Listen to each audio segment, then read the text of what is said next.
दिवस विश्व किडनी दिवस रे गोटे बड़ कथा आपण निकट रखापी चाहिए मोर शेष प्रसंग उपर आपंकर दृष्टि आकर्षण करदेवाई चाहिए पानी पीले विपद आपको डर लगुव व्यक्ति जनक आसी पानी पीले विपद बोली कहीं कहते आपड़ शुणी डाक्तर माने कहतु कि बापा माँ कहतु जिते पानी पीब पीब पानी जदि पीउच भल जदि अधिक पानी पीउच ताले शरीर प्रति भल बोली कहते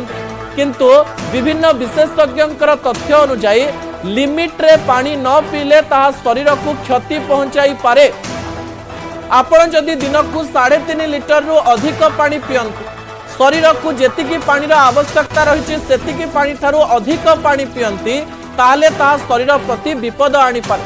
शरीर रे थिबा लुण बा सोडियम अंश एहा द्वारा कमी जाई पारे एवं सोडियम कमिबा फल रे आम शरीर रे थिबा किडनी मध्य अधिक पानी को फंक्शनरी सिस्टम रे पकाई मूत्र आकार रे बाहर करिबारे कष्ट हुए यह द्वारा किडनी उपरे प्रभाव पड़ी था एवं शीघ्र किडनी खराब हो जिबार संभावना मध्य रही था अधिक पानी जदि पिउचंती आ आपण खुशी होचंती जे आपणक शरीर सुस्थ अछि ताले आपण भूल भाबु थाई पारंती एही समय रे शरीर पई जेतिकी पानी रो आवश्यकता रही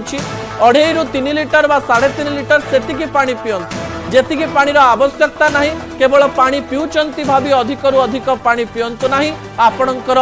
जीवन रे शीघ्र मृत्यु आसी जाई पारे एवं किडनी खराब हो जाई पारे असल कथा को ये रखुची आसंता काली राति 8 आपन सहित पुणी देखा रहुची नमस्कार।